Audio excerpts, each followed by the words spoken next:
ဇလန်းရိုက်မှာပြည်သက်ဇလန်းကြည့်ပါမလားကြည့်မယ်နော်ကြည့်မယ်အေးဇလန်းရိုက်မှာထိုက်တာရောထိုက်တာငါလေဟာထိုက်တာကြီးလာမဖားနဲ့ချက်ချင်းမဖားနဲ့ပုံမှန်နေအဲ့မင်းသား3ယောက်ဆို3ယောက်ငါ့ကိုလှုပ်လိုက်ပါဒီမှာ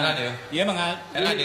ဟုတ်တယ်ရပါအများလက်ခံနိုင်လို့ပြရမှာပေါ့ဟုတ်တယ်ယူရမယ်ဆိုတော့လှုပ်လည်းပြရမှာပေါ့ငါဆိုင်လှုပ်လေဟုတ်တယ်လူဆိုင်လို့လည်းပြရမယ်အိမ်အောင်နေဆိုရင်တော့စိတ်အားမပြေဟုတ်တယ်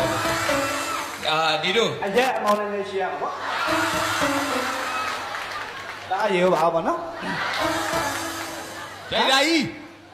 ပြောပြောနေရအကုန်မှန်နေတို့လောင်းဟုတ်ကဲ့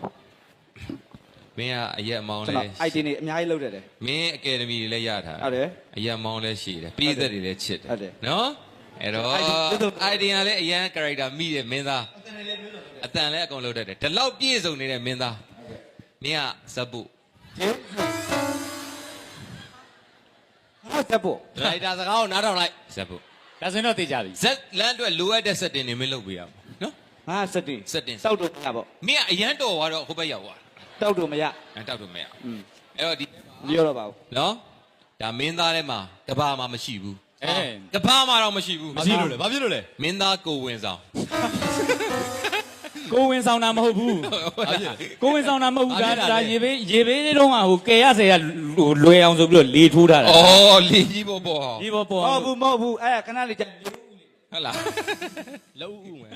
မရိုင်းကဲလို့ပါဒါကျွန်တော်ရွေးလိုက်ပြီဒါကျွန်တော်ဘာ character လို့အမေကျွန်တော်ငယ်ချင်းမင်းမော်ကွန်ဟုတ်တယ်ဝါအရကြတော့သူ့ရွေးမှကိုရွေးရမှာဟုတ်တယ်ကျွန်တော်ငယ်ငယ်လေးအားပေးခဲ့တယ်မင်းသားမရိုင်းတာဟုတ်တယ်ကိုမင်းမော်ကွာကျွန်တော်အိမ်မက်မင်းသားဟုတ်လားစလုံးမိုးချင်းအောင်ကြည့်ရတယ်နော်အဲ့တော့အကြီးတယောက်ရပြီဆိုအငယ်တယောက်ထွန်းထွန်းဒါပဲကျွန်တော်လည်းဒါပဲပြလိုက်ပြီအဲ့တော့ငါအခုတရုပ်ဆောင်ခိုင်းမယ်ဘာဖြစ်နေလဲမိုက်ကြီးကနှလုံးပြူးနေဘာအတန်အားကောင်းတယ်ငါအခုတရုပ်ဆောင်ခိုင်းမယ်တရုပ်ဆောင်ခိုင်းတာကိုမင်းတို့ညောက်က item လုပ်ပြမင်းသားတွေနော်ရိုက်တယ်မင်းသားတွေငါပြောတဲ့အတိုင်းကိုတရုပ်ကိုဆောင်နေရမယ်မင်းက setting လိုအပ်တဲ့နေရာမှာဝင်ဖို့ setting လုပ်တာနော်ဟုတ်ကဲ့ဘာ item လုပ်ရမလဲရတယ်ကြတော့ setting လာတာရမှာ setting တစ်စီးနော်ဒီပင်မမီတောင်းမမီကြဘူးအေးလောက်စမ်းမကဲခိုင်းဘာလို့ရမှာတာယာလှပတယ်နည်းနည်းခင်းလေးတစ်ခုပါမင်းမော်ကွန်ဆိုရဲကောင်းလေးတယောက်ဟာ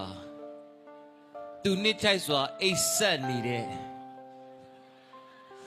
ပလက်ဖောင်းပေါ်ကနေနိုးထလာပါတယ်ဘလို့ပြလို့ပလက်ဖောင်းကိုရအိမ်မက်ထဲမှာပလက်ဖောင်းอ่ะဩအိမ်မက်ထဲမှာ